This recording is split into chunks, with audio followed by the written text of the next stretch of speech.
commencer par l'économie, ensuite on verra la société et la démographie de cette Chine classique.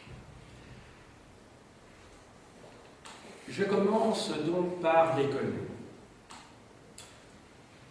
Longtemps, la Chine ne s'est pas dotée, si je puis dire, d'une classe de marchands.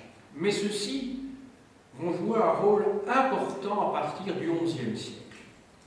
Et là aussi, on peut faire un parallèle, je dirais, avec l'histoire de l'Occident médiéval.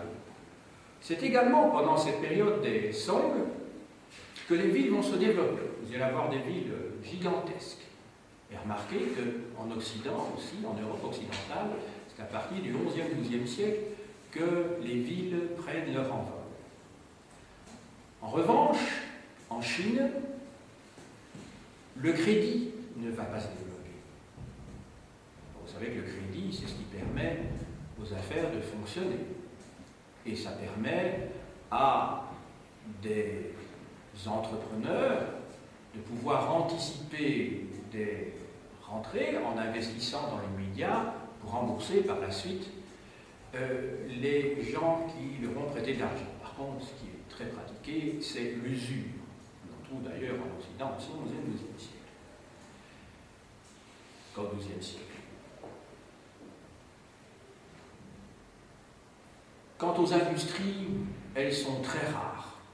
Même jusqu'au XVIIIe siècle, vous allez avoir dans le nord quelques industries liées à l'extraction du charbon, et dans le sud vont se développer des manufactures de porcelaine, mais pour le reste, on ne peut pas dire que la Chine connaîtra un envol industriel, comme ce sera le cas en Europe à partir du XVIIIe siècle.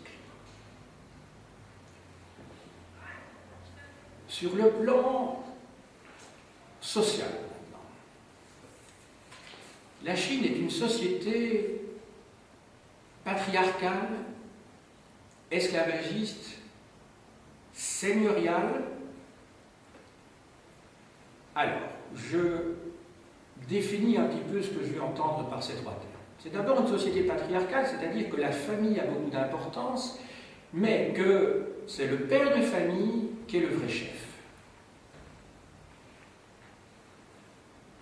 Les lignages sont très importants. On appelait à Rome les fameuses gentes, dont je vous ai parlé. C'est une société esclavagiste. En effet, l'esclavage nous sera supprimé, tenez-vous bien, par une ordonnance impériale qu'en 1908, il y a seulement 100 ans. Et que les parents à l'époque vendaient leurs enfants ou les louaient parfois pour 20 ans. Ils les louaient entre 5 ans et 25 ans pour rembourser leurs dettes, par exemple.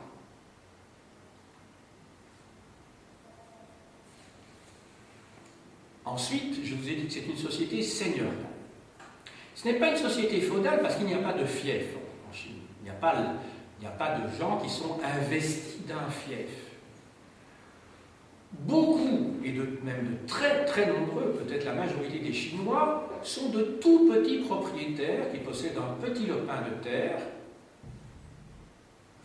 Comme ils le possèdent en pleine propriété, en Occident, on dirait que ce sont des alletiers. Mais au-dessus d'eux, il y a des coqs de village qui peuvent affermer leurs terres, c'est-à-dire les louer contre conditions particulières, et qui peuvent les taxer et leur demander toute une série de prestations en nature. Et il ne faut pas oublier que ces seigneurs sont souvent liés aux mandarins, à la classe supérieure, qui est l'émanation du pouvoir impérial, mais les mandarins viennent évidemment de cette classe-là. Alors les mandarins, finalement, ils sont là essentiellement pour que tout reste dans l'ordre, un ordre social soi-disant défini depuis toujours, et qui est cet ordre social que voulait à tout prix maintenir Confucius. Je vous ai dit, ils sont imprégnés de cette idéologie confucéenne. surtout à partir du XIIIe siècle, quand le néo-confucianisme reprend vigueur. Maintenant, sur le plan démographique, il faut savoir que longtemps le Nord a dominé. Vous devez vous dire que jusqu'au Xe siècle, le sud de la Chine, c'est-à-dire la Chine du riz, la Chine tropicale, la Chine humide et chaude, était, pour les Chinois du Nord, considérée comme la barbarie. C'était un véritable mezzogiorno, hein, vous savez, comme le midi italien, c'est-à-dire pour les gens du Nord, un petit peu comme les gens du Nord, les gens qui vivent en Lombardie, à Milan, à Turin, considèrent les gens qui se trouvent en dessus de Rome, vous savez, les Napolitains, les Siciliens, comme un peu des arriérés. Un petit peu d'ailleurs ce que certains Flamands pensent des Wallons, hein, comme vous savez. Hein. Il y a aussi un midi en Belgique. Hein. Donc les gens du Sud, le Sud était considéré comme au fond une terre à conquérir. Hein, il fallait essayer de conquérir ce Sud par les gens du Nord. On pourrait dire que c'était une sorte de Far West, ou plus exactement de Far South, hein, de lointain Sud, pour être plus précis. Un petit peu comme au XVIIe siècle, la Sibérie et le Far East pour les Russes. Je voulais vous dire que la Sibérie était conquise au XVIIe siècle et le Turkestan n'était conquis qu'au XIXe siècle. Donc ça, Nicolas Ier, Alexandre II en particulier. Donc en fait, le Sud a été colonisé par le Nord, excusez-moi. Alors le Sud va dominer à partir du XIe siècle. Pourquoi? Tout d'abord démographiquement. Vous allez avoir 10 habitants du Sud pour un habitant du Nord. Vous allez dire, mais pourquoi? Parce qu'à partir du XIe, XIIe siècle, on va cultiver une nouvelle catégorie de semences de riz qui permettent 2 récoltes par an. Donc cette variété de riz va pouvoir nourrir beaucoup d'individus, et c'est ce qui explique que l'on va assister à un véritable boom démographique à partir du XIe et du XIIe siècle en Chine. Vous devez également noter que sur le plan démographique, on va voir un petit peu dans les grandes lignes l'histoire démographique du dernier millénaire en Chine. Je vous ai dit qu'au tout début du cours, qu'au XIe siècle, il y aurait eu, au XIe, XIIe siècle, près de 100 millions de Chinois déjà. 100 millions, il y a 1000 ans. Dans un seul empire, hein, je dis bien. Dans l'Empire romain, souvenez-vous, 1000 ans plus tôt, il y avait 70 millions d'habitants. À l'époque, 1er et 2e siècle. Hein, 70 millions. En Chine, 100 millions. Alors, curieusement, et c'est pour ça que c'est intéressant de faire de l'histoire comparée, on remarque que la Chine va connaître un recul important au XIIIe et surtout au XIVe siècle.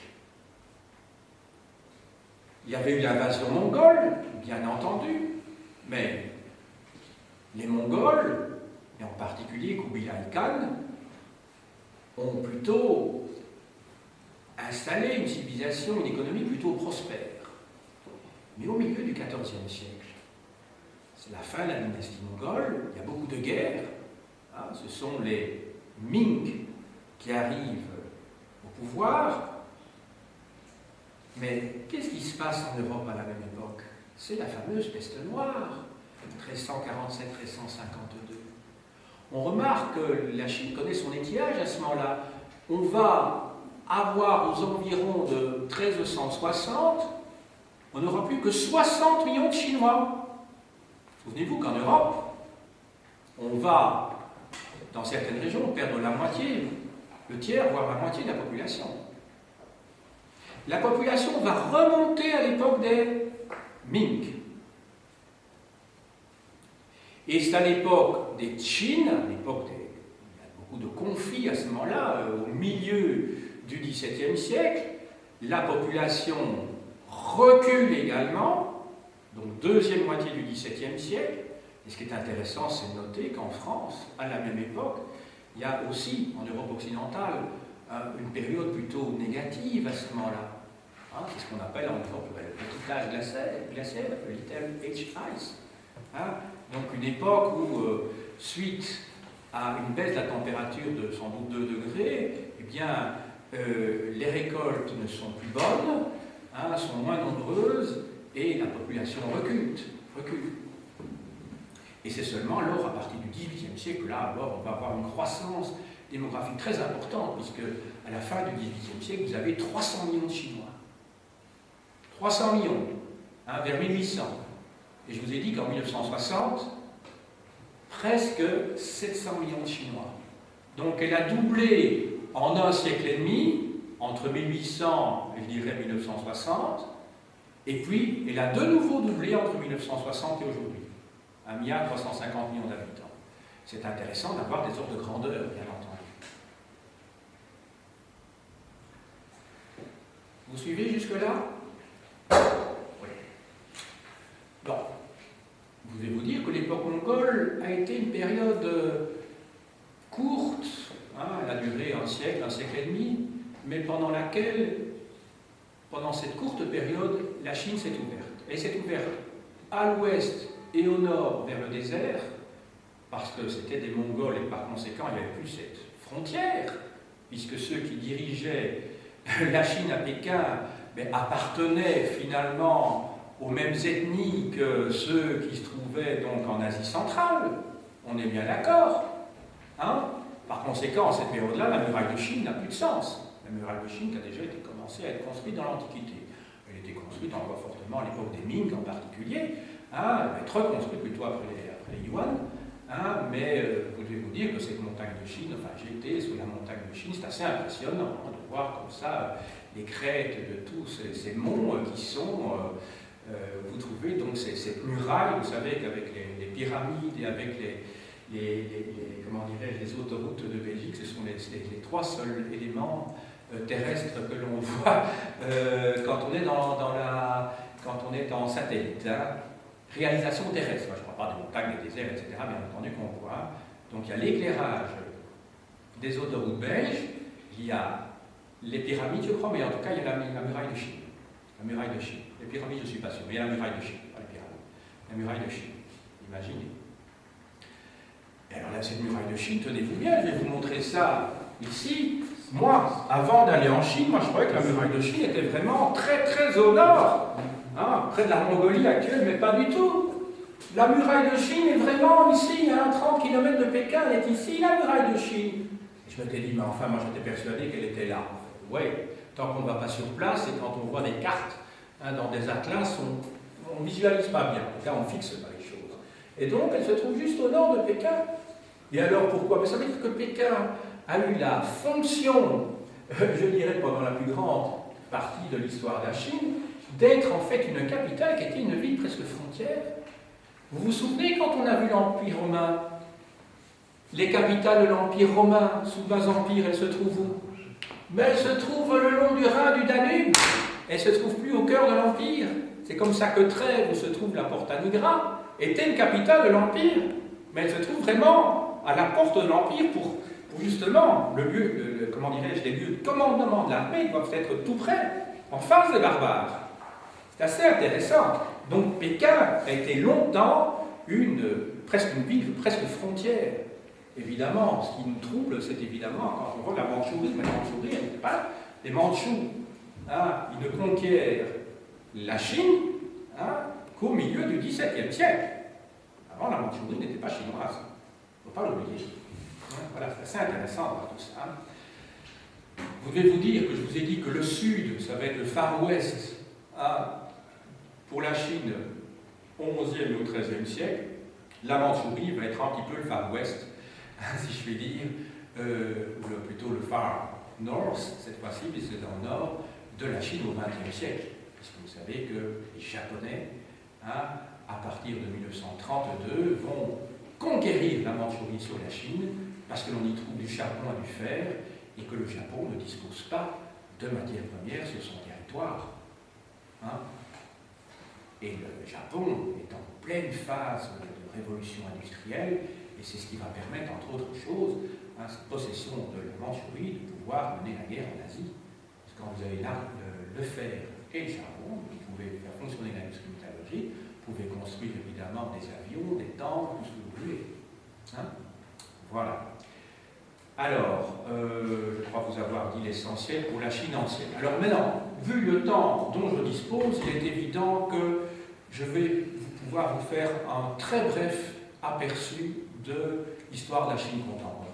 Mais dans la durée, finalement c'est peu de choses que les 2 derniers siècles. Alors,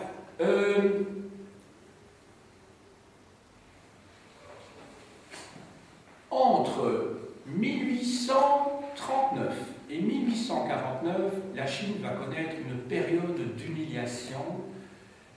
Et pour les Chinois, vous savez, l'honneur, c'est comme pour les Japonais, c'est très important. La Chine va être humiliée, dépecée par les puissances étrangères. On va commencer tout d'abord par la guerre de l'opium, entre 1940 et 1942.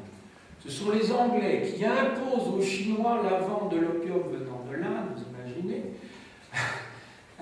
et obligent les Chinois à ouvrir 5 ports. Ensuite, une deuxième guerre, à l'époque où ce sont les Taiping.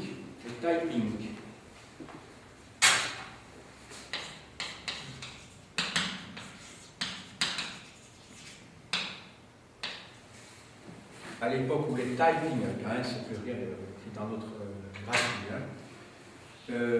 Les Taiping, en fait, c'est un mouvement nationaliste chinois qui se développe entre 1950 et 1850 et 1865, quelque chose comme ça.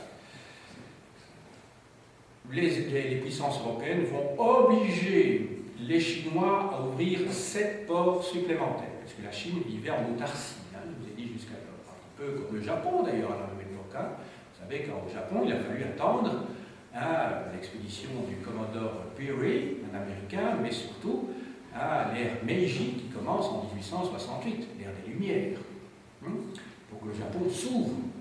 Il va tellement bien s'ouvrir que il va vouloir le manger, comme vous savez, très rapidement.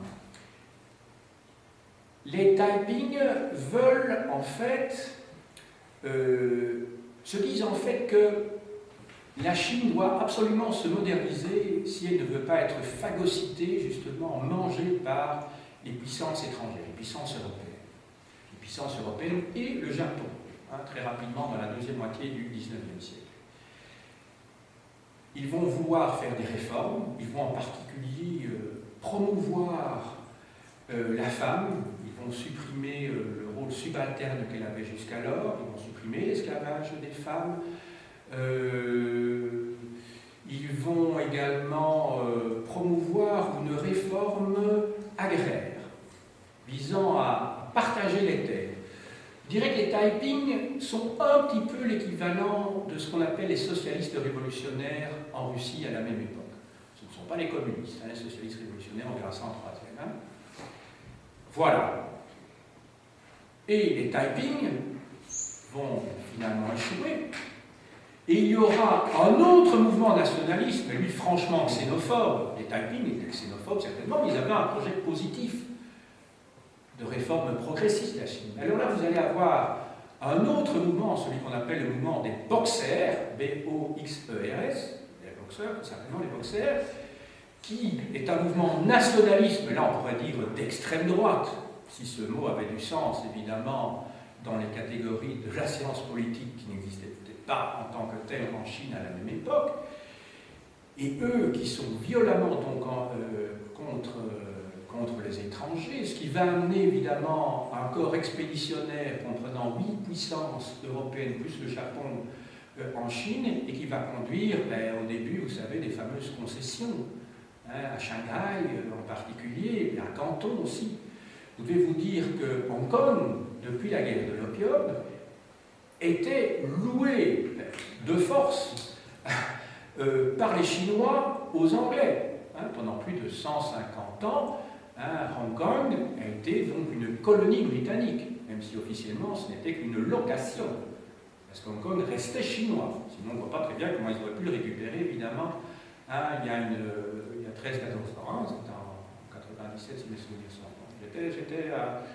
J'étais justement à Pékin à ce moment-là, je m'en souviens, parce qu'il y avait sur la place Tiananmen, il y avait une sorte de grande horloge, plus exactement, vous savez, d'horloge électronique, où on voyait le nombre de jours, d'heures et de minutes qui restaient avant la reddition de Hong Kong à la Chine. Je me souviens, c'était en 96, quelque chose comme ça, que j'étais à Pékin, c'était sur la place Tiananmen avec cette grande horloge. Ils attendaient donc qu'Hong Kong redevienne chinois.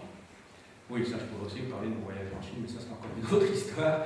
J'ai vu la Chine sur place, il y a moins de 15 ans, et ce n'était pas du tout ce que je pouvais imaginer, parce que je peux vous dire que quand vous arrivez à Pékin, il y a une quinzaine d'années, en tout cas maintenant ça doit être encore pire, ils étaient autant, si pas plus occidentalisés que nous. En tout cas, je dis bien dans les grandes villes, parce que dans les campagnes, j'étais aussi dans les campagnes. Évidemment, ce sont des voyages touristiques, donc on ne vous mène pas n'importe où, ça va de soi, c'est comme une dictature. Mais là, dans les campagnes, la République, c'était tout à fait différent. Tout à fait différent. Enfin, dans les grandes villes, là, je peux vous dire qu'en 96, tout le monde dans la rue, ils avaient tous un GSM. Alors qu'en Belgique, c'était rare à l'époque, il y a 15 ans, je peux vous le dire. Maintenant, c'est généralisé. À l'époque, c'était rare. Là, tout le monde. Alors moi, je me dis, voilà, je descends en avion, on veut faire un peu d'exotisme, on va au bout du monde, et puis bon, à l'aéroport, il y a le McDonald's, et tout ce que vous voulez, donc vous n'êtes vraiment pas du tout dépaysé. Ça, à Jakarta, c'était comme ça aussi quand j'étais en Indonésie. Enfin, donc, voilà. Alors, j'avance, parce que le temps court, et donc, je vous parlais de cette guerre des boxers, qui conduit justement, ben voilà, la Chine est complètement battue, si vous voulez, l'impératrice Cixi doit se rendre, comment dirais-je, en 1901, pratiquement, ce sont les étrangers qui dominent le pays, dans les faits, théoriquement non, l'Empire chinois est toujours souverain, mais dans les faits, ce sont les puissances étrangères qui dominent. Vous devez vous dire que la Chine n'est jamais devenue une colonie, mais c'était le Far West pour les Européens dans la deuxième moitié du XIXe siècle. Jadis, j'ai travaillé pour une université chinoise, l'université de Hong Kong, et je travaillais au ministère des Affaires étrangères, et je travaillais pour un professeur chinois, donc, pour retrouver des documents sur les investissements belges dans les chemins de fer en Chine. Vous devez savoir que les Belges ont joué un rôle très important dans la construction des chemins de fer en Chine. Voilà.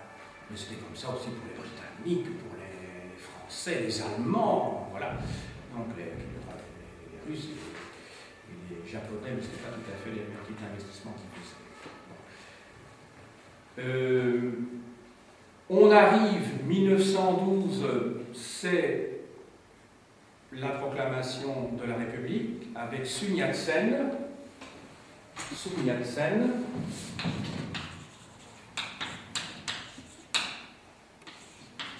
le premier président de la République qui va bientôt être chassé d'ailleurs. Il y aura un coup d'État, c'est un général qui va prendre sa place, lui-même va mourir en 1924. Et dans les années 20, il y a une guerre civile en Chine, une terrible guerre civile qui oppose ce qu'on appelle les seigneurs de la guerre, c'est-à-dire des gouverneurs de province militaires qui se font la guerre entre eux. Autrement dit, la Chine est morcelée. Il n'y a plus de pouvoir central, même si, à Pékin, officiellement, Pékin est toujours le siège de la République. À ce moment-là, Sun Yat-sen va, peu de temps avant sa mort, créer un nouveau parti. Il avait créé le Parti de la Nation, qui s'appelle le Kuomintang, et maintenant il va créer le Parti de la Révolution, le Kuomintang.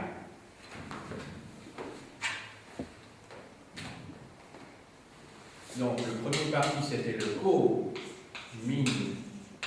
le Parti de la Nation, et puis il va créer le Kuomintang, c'est-à-dire le Parti de la Révolution. Donc, vous voyez, il a joué sur les mots, sur les sonorités. Ça paraît assez évident. il va mourir, le Kuomintang va être dirigé par un général qui sera l'opposant de Mao Tse-tung, qui s'appelle Chiang Kai-shek. Il ira en 1949 vers Taïwan, Formose, escorté par la 7e flotte américaine du Pacifique pour le protéger. Enfin, surtout parce que les Américains tenaient à garder évidemment une place au sud-est de l'Asie face à la Chine communiste. Voilà, et puis alors, malheureusement, avec le peu de temps dont il me reste, je vais devoir vous parler très très rapidement de la révolution communiste. 1949, c'est la révolution communiste. Mao prend le pouvoir.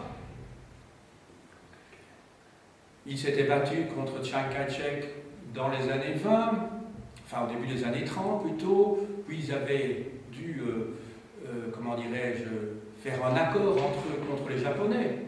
D'un côté, il y avait les nationalistes, les communistes, mais ils devaient se mettre d'accord contre un ennemi extérieur, les Japonais qui envahissent la Chine, la Mandchourie des 32 et puis le reste de la Chine à partir de 35-36. Après la guerre, l'ennemi japonais étant défait, il commence la bagarre, et donc c'est Mao finalement qui l'emporte.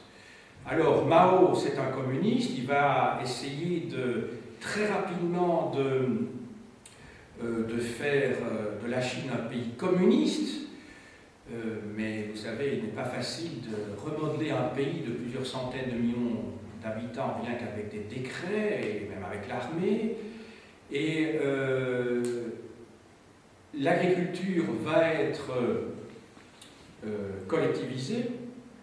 Dans le domaine de l'industrie, là aussi, on suit les préceptes staliniens, donc ce sont des plans, les premiers plans quinquennaux sont des plans quinquennaux qui visent comment dirais-je, à faire croître l'industrie.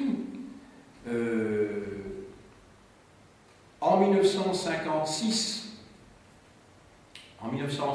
57 plus exactement, les intellectuels veulent s'exprimer. Ce sera ce qu'on appellera, mais ça va durer que quelques semaines, ce qu'on appellera la campagne des 100 fleurs, qui pouvait pousser partout. Ça veut dire que vous pouviez dire ce que vous voulez, mais ça a permis au pouvoir de savoir qui étaient les opposants et de pouvoir les enfermer par la suite.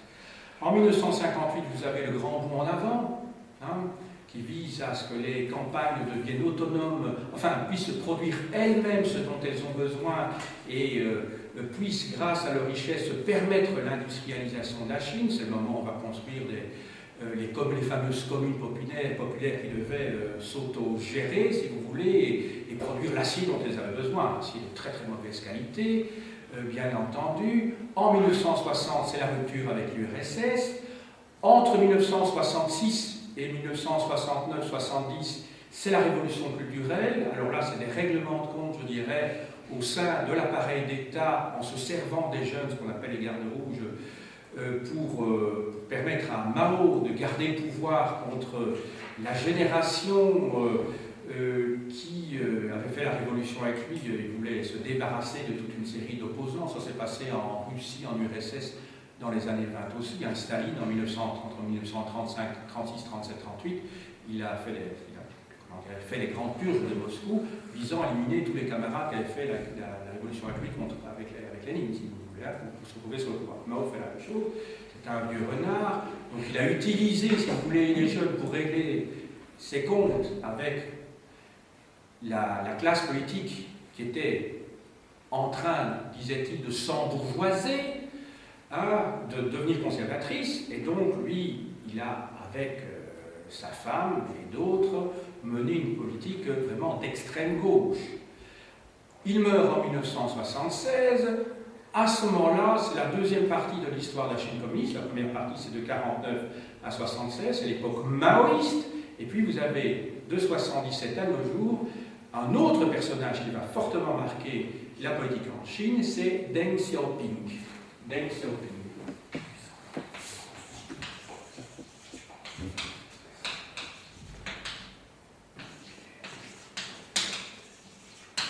Donc c'est le deuxième empereur communiste après Mao Tse-tung. C'est un tout petit monsieur comme ça, mais qui avait vraiment beaucoup de pouvoir, vous savez. Et lui, il inaugure la voie que vous connaissez, c'est-à-dire un mixte, si je puis dire, entre le communisme et le libéralisme, je dirais que les Chinois ont gardé ce qu'il y a de pire dans le communisme, c'est-à-dire la dictature qui empêche toute liberté d'expression et le noyautage par un groupe d'individus, même s'ils sont quelques millions, c'est quelques secondes d'individus du pays. Hein. Il n'y a qu'un seul parti, c'est le Parti communiste, noyautage également des syndicats, de tout ce que vous voulez, et en même temps, libéralisme outrancier dans certaines régions, grâce à des capitaux étrangers, parce que beaucoup de sociétés à l'origine sont des sociétés à capitaux mixtes, 50%, ce qu'on appelle des joint ventures.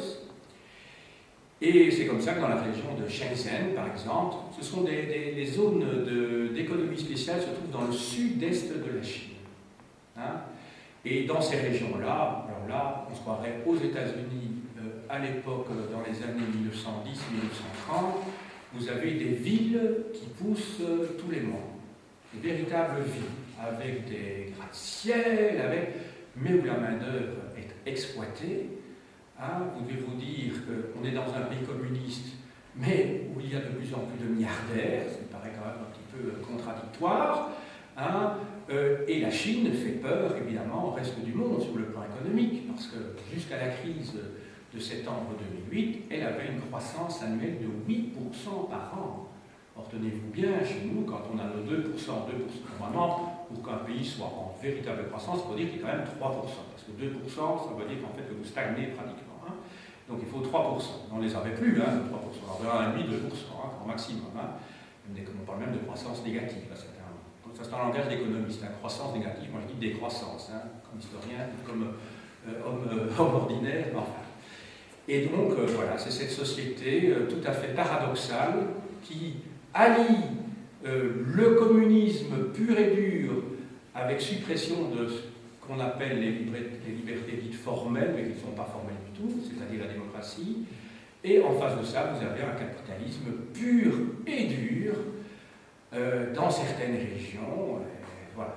C'est Deng Xiaoping qui a sorti ce slogan célèbre, je vais essayer de retrouver les mots précis, mais enfin, il a dit « Peu importe que le chat soit noir ou blanc, ce qui compte, c'est de prendre des souris. » Donc ça voulait tout dire, c'est ce qu'on appelle la voie opportuniste. Peu importe qu'on soit capitaliste ou communiste, l'essentiel c'est que la Chine croisse. Voilà. Alors je vais vous montrer quelques ouvrages. Maintenant, vous avez remarqué que j'ai fait mon possible pour synthétiser et aller très très rapidement dans l'histoire de cet immense pays. Alors, l'ouvrage de base, c'est celui de Jacques Gernet, Le Monde chinois, chez Armand Collin, qui est apparu il y a quelques années dans la collection Agora en 3 volumes de poche. L'Atlas de la Chine chez les éditions du Fanal. Dans la petite collection chez Maspero, maintenant La Découverte, Chine, Peuple et Civilisation, sous la direction de Pierre Jantel. De Lucia Bianco, chez Flammarion, La Chine. De Marcel Granet, ça c'est un vieux classique hein, qui date d'avant-guerre, La civilisation chinoise, mais c'est un ouvrage fondamental. De René Grousset, Histoire de la Chine. Alors là, c'est un spécialiste d'Asie centrale qui ne connaissait pas le chinois, mais qui a écrit cette histoire assez traditionnelle. Alors là, je l'ai acheté à Kunming, je crois, dans le sud de la Chine. C'est un précis d'histoire de la Chine, hein, fait par des Chinois eux-mêmes, par des professeurs de l'université de Pékin. Alors c'est très intéressant de voir l'histoire de la Chine écrite par les Chinois. Ce n'est pas du tout l'histoire de la Chine telle qu'on l'explique chez nous, hein, je peux vous dire. Elle est très marquée par l'idéologie communiste, donc il est question de tout ce dont je vais vous parler demain dans mon cours sur le marxisme, les stades de production, esclavagistes, féodales, capitalistes, etc. Et toute l'histoire est vue avec la lorgnette marxiste. Un ouvrage excellent de Denis Lombard, La Chine impériale, très intelligent, en que sais-je. De Vadim et Daniel Elisseyev, La civilisation de la Chine classique, chez Artaud. Alors, du même Jacques Gernet, en que sais-je, La Chine ancienne. Alors là, ça va des origines jusqu'à l'époque impériale, c'est-à-dire en 220 avant Jésus-Christ. Alors, ici, c'est un bel ouvrage Histoire de l'art, la Chine ancienne, publié chez Grunt, éditeur allemand. Alors, en Time Life, la Chine ancienne, ça va des origines jusqu'à l'époque des Tang, donc jusqu'à la fin du premier millénaire de notre ère. Pour l'époque des Han, alors vous vous souvenez que les Han, c'est la dynastie des 2 siècles avant Jésus-Christ, les 2 siècles après, de Michel Pirazzoli-Cervens aux presses universitaires de France. Alors, d'Étienne Balach, alors là c'est un grand sinologue hongrois qui travaillait à Paris. Il était spécialiste de chinois, il faut le faire. Hein. La bureaucratie céleste recherche sur l'économie et la société de la Chine traditionnelle en Gallimard, collection Tell.